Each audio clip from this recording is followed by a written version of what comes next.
ആരാധനായ അധ്യക്ഷൻ, ഇതിലുള്ള പ്രമുഖരെ, രക്തബന്ധുക്കളായ സഹോദരങ്ങൾ, ഈ ഒരു പരിപാടി എന്നെ അത്ഭുതപ്പെടുത്തുന്ന ഒരു കാര്യം, ഈ വലതുവശത്തിരിക്കുന്ന എൻ്റെ അമ്മയാണ്. എൻ്റെ 2 ചേച്ചിമാരും ചേച്ചിമാരുടെ ഭർത്താക്കന്മാരും അവരുടെ മക്കളും, അതുപോലെ തന്നെ എൻ്റെ അനിയൻ്റെ കുടുംബം, ഞങ്ങൾ, അതായത് എനിക്ക് തോന്നുന്നു ഞാൻ കേരളത്തിൽ അത്യാവശ്യം പ്രവർത്തനങ്ങളിൽ ഇടപെടുന്ന ഒരാളാണ്. ഇത്രയും പേരെ ഒരുമിച്ച് എൻ്റെ കുടുംബത്തിൽ നിന്ന് ഒരു പരിപാടിയിലും അണിനിരത്താൻ എനിക്ക് ഇന്നോളം കഴിഞ്ഞിട്ടില്ല. ഒരുപക്ഷെ ഇത്രയും പേര് എൻ്റെ PhD ഓപ്പൺ ഡിഫൻസിലായിരിക്കും എൻ്റെ കുടുംബക്കാർ ഇത്രയും പേര് അണിനിരന്നിട്ടുള്ളത്. ഒരുപക്ഷെ ഇതിൻ്റെ ഒരു ക്രോസ് സെക്ഷൻ എന്ന് പറയുന്നത് എൻ്റെ ബന്ധുക്കളും കുടുംബക്കാരുമാണ്.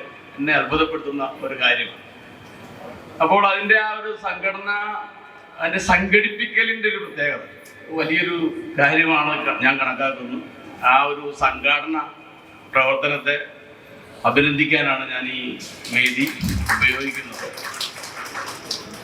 പൊതുവെ കേരളത്തിൽ നിരവധി, പ്രത്യേകിച്ച് SC എംപ്ലോയീസ് ഫെഡറേഷൻ, പെൻഷനേഴ്സ്, ഇതിനെല്ലാം മഴകളിൽ തകരമുണ്ടാവുന്ന പോലെ ഉണ്ടാവുകയും സണ്ണിച്ചേട്ടൻ പറഞ്ഞ പോലെ ഉരുളക്കിഴങ്ങ് പോലെ ഉരുണ്ട് പല വഴിക്ക് പോവുകയും ചെയ്യുന്നതിൻ്റെ ഒരു 10ഓ 20ഓ സംഘടനകൾ ഉണ്ടാവുന്നു, ഇല്ലാതാവുന്നു എൻ്റെ സർവീസ് കാലയളവിൽ ഞാൻ കണ്ടിട്ടുണ്ട്. പല പരിപാടിയിലും അവരുടെ പരിപാടിയിൽ പ്രാസംഗികനായിട്ട് പങ്കെടുത്തിട്ടുണ്ട്. എനിക്ക് തോന്നിയൊരു കാര്യം, ഇപ്പൊ ഈ വാട്സപ്പ് കൂടി വന്നപ്പോഴുള്ള ഒരു കുഴപ്പമെന്ന് പറയുന്നത്, കുറെ വാട്സപ്പ് ഗ്രൂപ്പുകൾ ഉണ്ടാവുകയും നമ്മളെ ആഡ് ചെയ്യാറുണ്ട്. ആദ്യകാലങ്ങളിൽ ഈ വാട്സപ്പ് ഗ്രൂപ്പുകൾ ഇങ്ങനെ ആളുകളെ പരിചയപ്പെടുത്തുന്നു, എവിടെയാണെന്ന് പറയുന്നു, അവരുടെ ചില കാര്യങ്ങൾ പറയുന്നു. പിന്നീട് ഒരു എല്ലും കഷ്ണം ഇട്ടുകൊടുക്കും. ബുദ്ധമതം സ്വീകരിച്ചോ സ്വീകരിച്ചില്ലയോ, അല്ലെങ്കിൽ അവിടുത്തെ ഒരു ഇഷ്യൂ, ഈ ഇഷ്യൂവിൽ അങ്ങോട്ടും ഇങ്ങോട്ടും കടി പിടിച്ചിട്ട് പിന്നെ തെരുവിളിയായിട്ട് പിന്നെ ഈ വാട്സപ്പ് ഇങ്ങനെ ഔട്ടായി പോകുന്ന നിരന്തരം ഞാൻ കാണാറുണ്ട്. ഈ തെരുവിളി തുടങ്ങുമ്പോഴേക്കും ഞാൻ എസ്കേപ്പ് ചെയ്യാറുണ്ട്. പറഞ്ഞു വരുന്നത്, സംഘടനകൾ ഉണ്ടാക്കുക എന്നത് അത്ര ബുദ്ധിമുട്ടുള്ള കാര്യമല്ല, പക്ഷെ അത് നിലനിർത്തുക എന്ന് പറയുന്നത് പ്രത്യേകിച്ച് ദളിതരുടെ കാര്യത്തിൽ വലിയ ബുദ്ധിമുട്ടുള്ള കാര്യമാണ്. മറ്റ് സമുദായങ്ങളെ അപേക്ഷിച്ച് ഈഗോ ക്ലാഷ് കൂടുതൽ പ്രവർത്തിക്കുന്നത് നമ്മുടെ ഇടയിലാണെന്ന് തോന്നിയിട്ടുണ്ട്. ഈ നിരന്തരം കിട്ടിയ തിക്താനുഭവങ്ങളുടെ ഒരു പ്രതിഫലനമായിരിക്കണം. ചെറിയൊരു കാര്യം പോലും അവർക്ക് താങ്ങാൻ ശേഷി ഉണ്ടാവാറില്ല. പലപ്പോഴും തെറി വിളിച്ച് പോകുന്നവരോ നിരാശപ്പെട്ടു പോകുന്നവരൊക്കെയാണ് പൊതുവെ ഈ ദളിത് സംഘടനാ രംഗത്ത് നിൽക്കുന്നത്. നമുക്കൊക്കെ നിരന്തരം അറിയാവുന്നതാണ്. ഈ സമ്മേളനം നടക്കുന്ന ഈ സ്ഥലം, ഇപ്പോൾ ഈ പരിപാടി നടക്കുന്ന ഈ സ്ഥലം, പണ്ട് ഈ കൊച്ചി നഗരത്തിലെ തോട്ടികൾ ഓരോ വീടുകളിൽ നിന്നും മലം ശേഖരിച്ച് തലയിൽ ചുവന്ന് കൊണ്ടുവന്ന് ഇടുന്ന സ്ഥലമാണ് ഇപ്പോൾ ഈ നമ്മൾ ഇരിക്കുന്ന ഈ സ്റ്റേഡിയം. ഈ സ്റ്റേഡിയത്തിൽ ഈ തോട്ടികൾ ഒഴികെയുള്ള ഈ എറണാകുളം എന്ന പ്രദേശത്ത് ദളിതരിൽ നിന്ന് തോട്ടികൾ ഒഴികെയുള്ള ഒരു മനുഷ്യരും ഒരു നൂറ്റാണ്ട് മുമ്പ് പ്രവേശിച്ചിരുന്നില്ല ദളിതരിൽ നിന്നുള്ള യാഥാർത്ഥ്യമാണ് നിങ്ങൾ അറിയേണ്ടത്. നമ്മളിപ്പോ മുന്നിലിരിക്കുന്നവരെല്ലാം ഒരു മിഡിൽ ക്ലാസ്സുകളാണ്. അത്യാവശ്യം നല്ല ഷർട്ടുണ്ട്, അത്യാവശ്യം ആഭരണങ്ങൾ ധരിച്ചിട്ടുണ്ട്, സ്വന്തമായി വീട്ടിൽ കാറുണ്ട്, ഇപ്പോൾ ലോൺ അടയ്ക്കുന്നുണ്ടെങ്കിൽ സ്വന്തമായി വീട്ടിൽ AC ഒക്കെ ഉണ്ടാവും. നമ്മുടെ സമുദായത്തിൽ തന്നെ ഏറ്റവും ക്രീം ആയ മനുഷ്യരാണ് നമ്മുടെ മുന്നിൽ ഇരിക്കുന്നത്. പക്ഷേ ഇപ്പൊ ഞാൻ ഹയർ സെക്കൻഡറി അധ്യാപകൻ, എൻ്റെ ഗവൺമെന്റ് സ്ഥാപനമായതുകൊണ്ട് തന്നെ സമൂഹത്തിന്റെ ക്രോസ് സെക്ഷൻ അവിടെ ഉണ്ട്. നായന്മാരുണ്ട്, ക്രിസ്ത്യാനികളുണ്ട്, മുസ്ലിങ്ങളുണ്ട്, എല്ലാ വിഭാഗത്തിൽപ്പെട്ട ആൾക്കാരുണ്ട്. എനിക്ക് പലപ്പോഴും മനസ്സിലായ ഒരു കാര്യം, അവരുടെ വീടുകളിലൊക്കെ ചിലപ്പോ കല്യാണങ്ങൾക്കോ അവരുടെ വീടുകളിലെ ടീച്ചർമാരുടെ വീട്ടിൽ തന്നെ നടക്കുന്ന മരണങ്ങളിലൊക്കെ ഞാൻ പങ്കെടുക്കാൻ പോകാറുണ്ട്. അതൊരു അവരുടെ ഏത് വീട്ടിൽ ചെന്നാലും ഒരു വലിയ ഒരു അവരുടെ ആ ഒരു അന്തസ്സ്, അല്ലെങ്കിൽ അവരുടെ സാമൂഹ്യ നിലവാരത്തിൽ അവർക്കുള്ള സ്ഥാനം എല്ലാ തരത്തിലും അടയാളപ്പെട്ട് നിൽക്കുന്നത് കാണാൻ പറ്റും, അവരുടെ ഏത് ബന്ധുക്കളുടെ വീട്ടിൽ ചെന്നാൽ. പക്ഷെ എനിക്ക് പലപ്പോഴും അത്ഭുതം തോന്നുന്നു, നമ്മള് കവി എസ് ജോസഫ് പറയുന്നത്, നമ്മള് ദളിതരിൽ നിന്ന് ഒരാൾക്ക് ഉദ്യോഗം കിട്ടിയ പോസ്റ്റുമേ കയറിയിരിക്കുന്ന പോലെയാണ്. ബാക്കി എല്ലാം താഴേക്കാണ് നമുക്ക് കാണാൻ പറ്റും. മുകളിലേക്ക് പിന്നെ ഒന്നും കാണാൻ പറ്റില്ല, താഴേക്ക് തന്നെ നമ്മൾ കാണേണ്ടി വരും. ഒരു മരണ വീട്ടിൽ നമ്മൾ ചെന്ന് കഴിഞ്ഞാല് ഒരു നീല ടപ്പായി കൂടി കെട്ടി അതിന്റെ അടിയിലെ നിലനിൽക്കുന്ന ഒരു ദാരിദ്ര്യത്തിന്റെ കാഴ്ചയുണ്ട്. ഈ കാഴ്ചക്കകത്താണ് നമ്മൾ ജീവിച്ചിരിക്കുന്നത്. നമ്മളെ അവർ കാണുന്നത്, അല്ലെങ്കിൽ ഒരു പ്യൂൺ, നമ്മളെ വരേണ്യ വിഭാഗത്തിലെ പ്യൂൺ പോലും കാണുന്ന അതിന്റെ ഒരു ഭാഗം എന്ന നിലയ്ക്കാണ് നമ്മളെ കാണുന്നത്. നമ്മളവിടെ ഇനി IAS ആണെന്നോ അല്ലെങ്കിൽ നമ്മൾ ഏത് പദവിയിൽ നിൽക്കുന്നു എന്നുള്ളതൊക്കെ മാറിക്കൊണ്ട് ഈ ഒരു സാധനം പ്രവർത്തിക്കാറ്.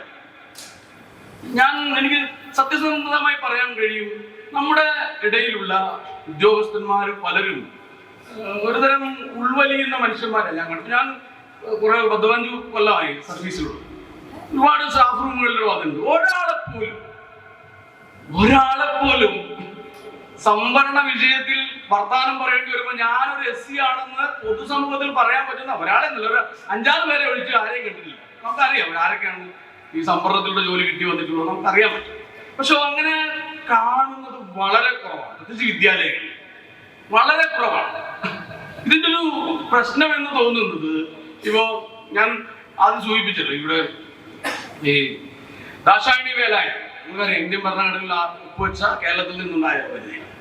അതേ തുടർന്ന് ആ ദാക്ഷായണി വേലായുധനെ രൂപപ്പെടുന്ന ആ ഘട്ടം എന്ന് പറയുന്നത് കായൽ സമ്മേളനമാണ്. എറണാകുളം നഗരത്തിലേക്ക് ഒരു പട്ടികജാതിക്കാർക്കും പ്രവേശിക്കാൻ അനുവാദം ഉണ്ടായിരുന്നില്ല.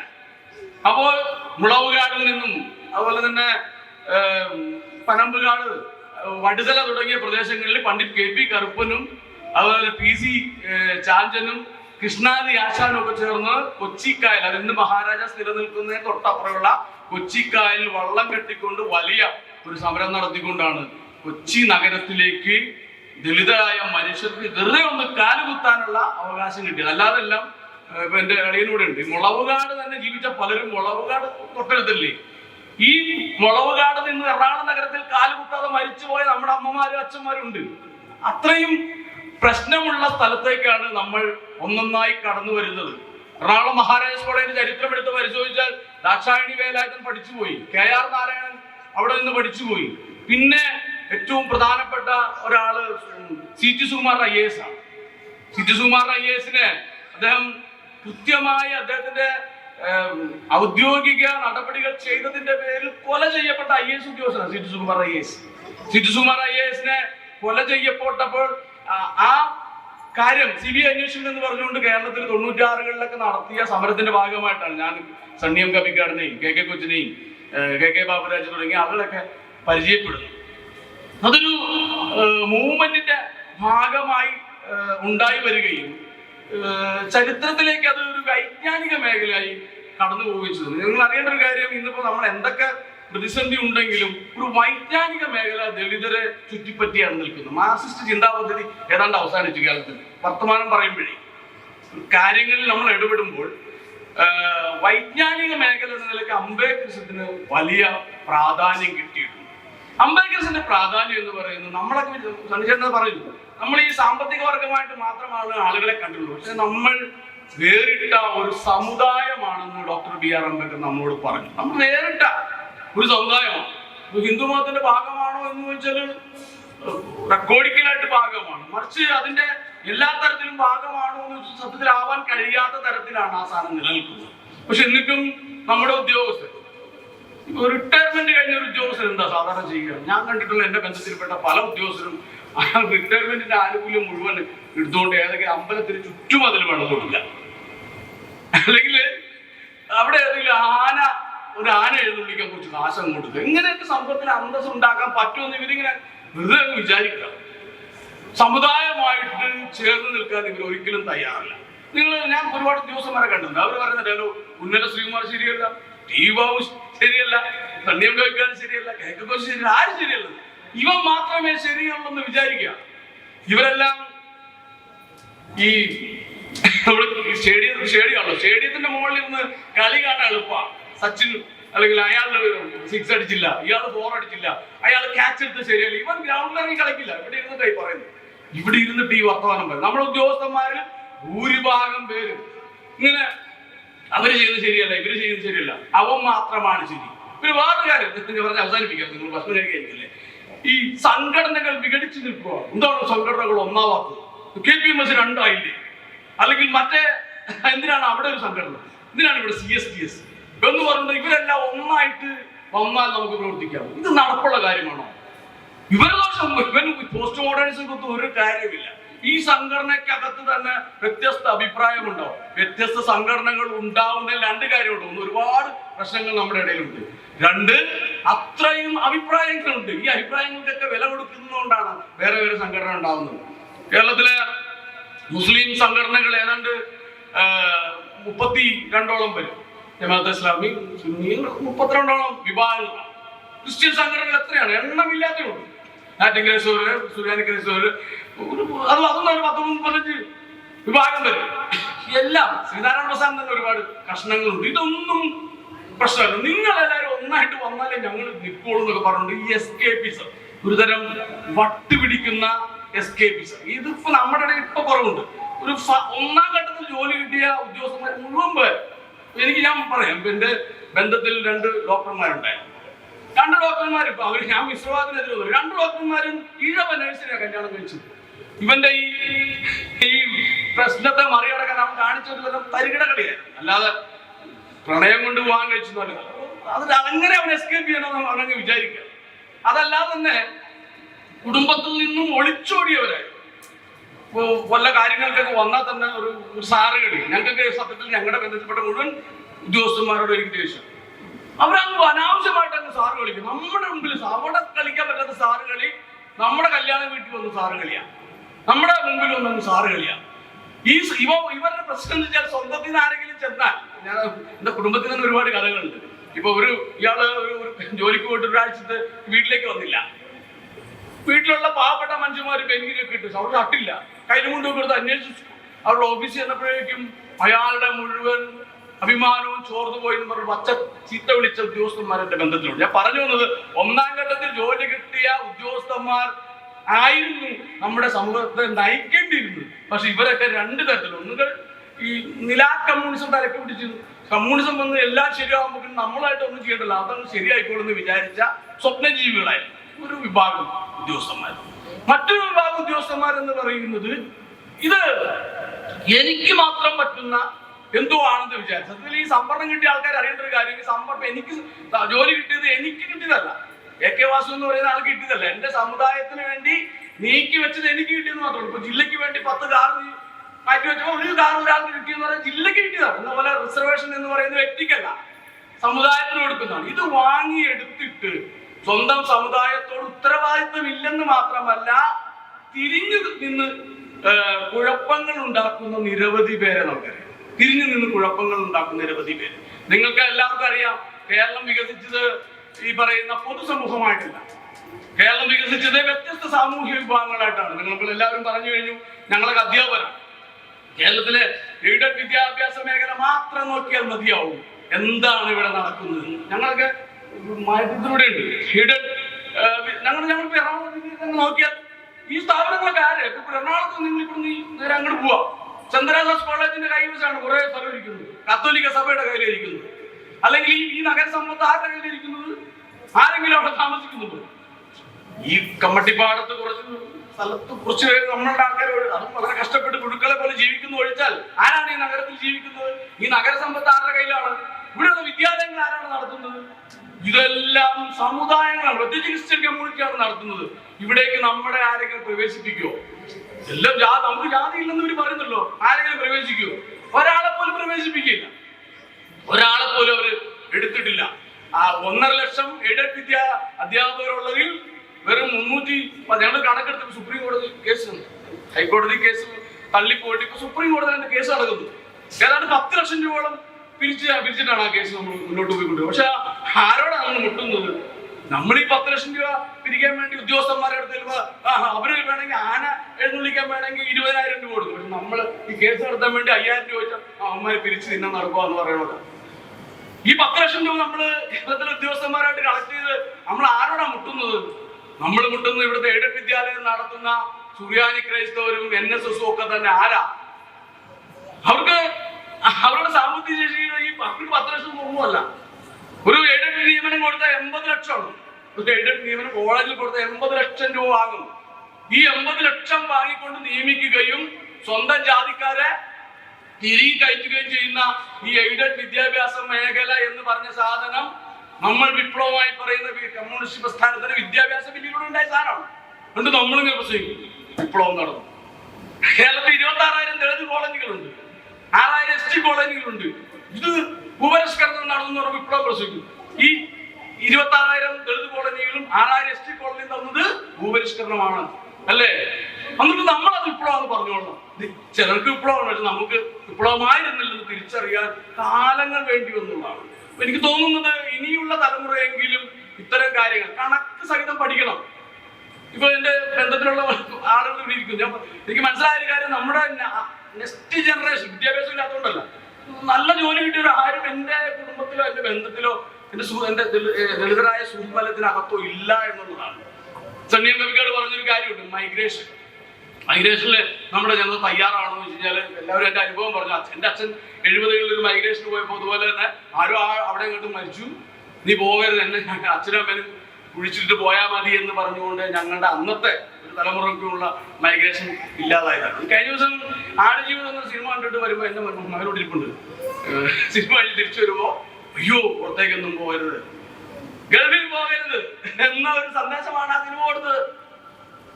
സത്യത്തിൽ അതൊരു എക്സാജറേറ്റഡ് സിനിമയാണ്. വെറുതെ അന്ന് അല്ലെ തന്നെ വട്ടിയക്കാർക്ക് നാടോട്ട് പോകാൻ പേടിയാ.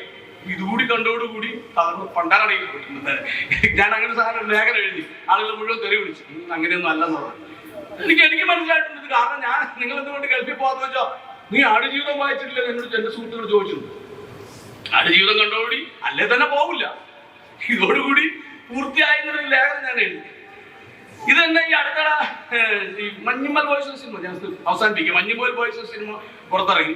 ആ സിനിമയിൽ ജയമോഹൻ പറഞ്ഞ് മലയാളികളെല്ലാം ഇങ്ങനെ കള്ളു കുടിച്ച് ആവശ്യമില്ലാത്തൊക്കെ ചാടി ഇറങ്ങുന്നതുകൊണ്ടാണോ എന്ന് പറഞ്ഞ പ്രസ്താവന ഇറങ്ങി. ജയമോഹൻ എന്ന് പറയുന്ന നോവലിസ്റ്റ് കേരളത്തിൽ അറിയപ്പെടുന്ന 100 സിംഹാസനങ്ങൾ എന്ന് പറയുന്ന ഒരു നോവൽ എഴുതിക്കൊണ്ട് നിങ്ങൾക്ക് അറിയായിരിക്കും. അത് സർക്കാർ ഉദ്യോഗം കിട്ടുന്ന ദളിതരെ കുറിച്ച് അതിനകത്ത് പറയുന്നത്. അതിനകത്ത്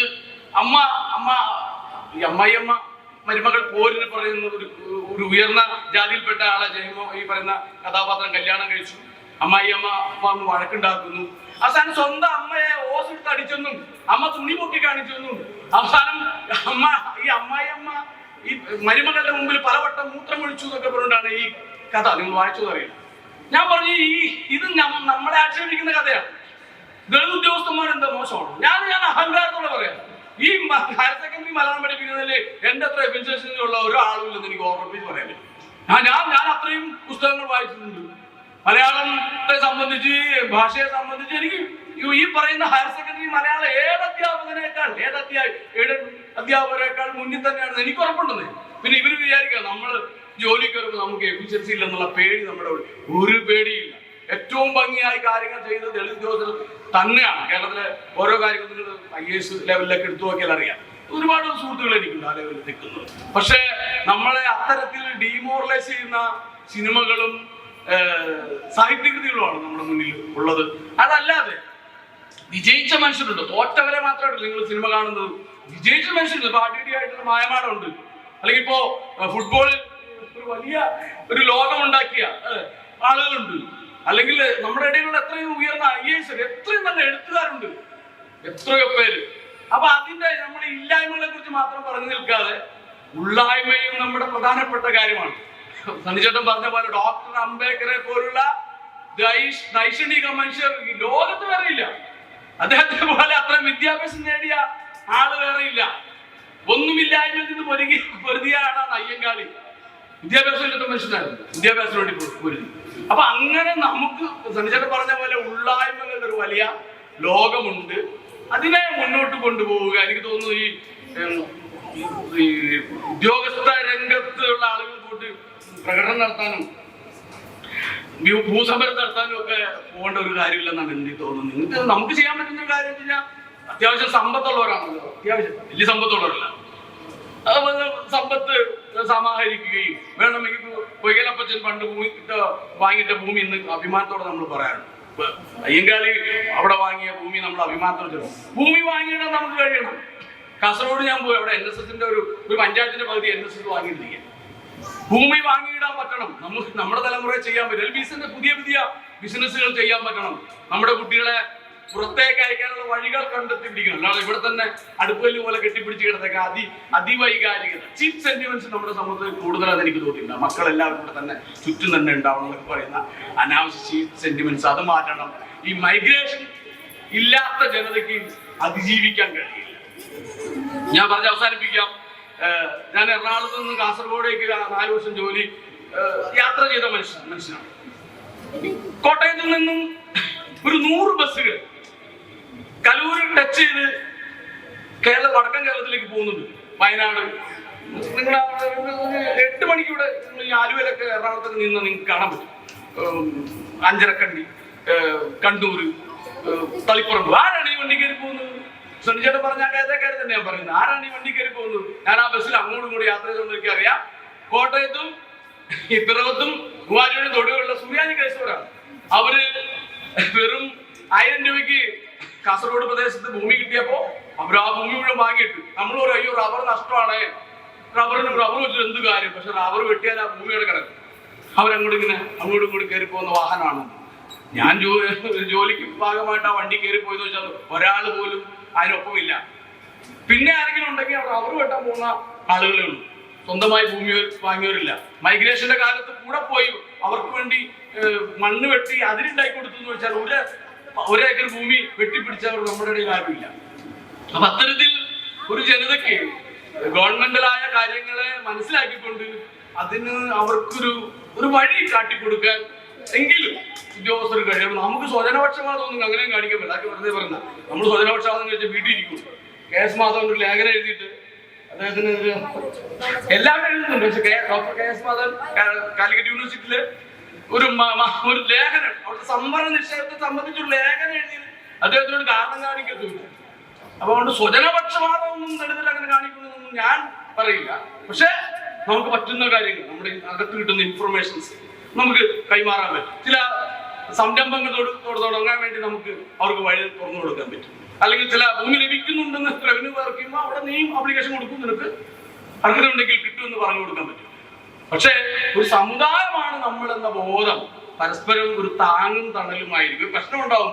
ഞാൻ പറഞ്ഞില്ലേ, സണ്ണിച്ചേട്ടൻ പറഞ്ഞു ഒരു വില്ലേജ് ഓഫീസർ അവിടെ ആത്മഹത്യ ചെയ്തു. ദളിതരായ വില്ലേജ് ഓഫീസർ ആത്മഹത്യ. തീർച്ചയായിട്ടും ഉദ്യോഗത്തിന്റെ സമ്മർദ്ദം കൊണ്ട് തന്നെയാണ് ചെയ്തത്. പക്ഷെ ആ സമയത്തൊരു സമുദായത്തിന്റെ ഒരു പിന്തുണ ഉണ്ടെങ്കിൽ, ഞാൻ ഒറ്റയ്ക്കല്ല എന്ന് തോന്നലുണ്ടെങ്കിൽ നമുക്ക് പിടിച്ചു നിൽക്കാൻ പറ്റും. അങ്ങനെ ഒറ്റയ്ക്കല്ല എന്ന തോന്നൽ ഉണ്ടാക്കാൻ ഈ കൂട്ടായ്മയ്ക്ക് കഴിയുമെന്നാണ് ഞാൻ ഉറച്ചു വിശ്വസിക്കുന്നു. സംഘടന നിലനിർത്താനുള്ള ഏറ്റവും ബുദ്ധിപരതയും ചേർത്ത് നിർത്തും സ്ട്രാറ്റജിയൊക്കെ ആയിട്ട് മുന്നോട്ട് പോകാൻ കഴിയട്ടെ എന്ന് മാത്രം ആശംസിച്ചുകൊണ്ട് നിർത്തുന്നു. നന്ദി, നമസ്കാരം.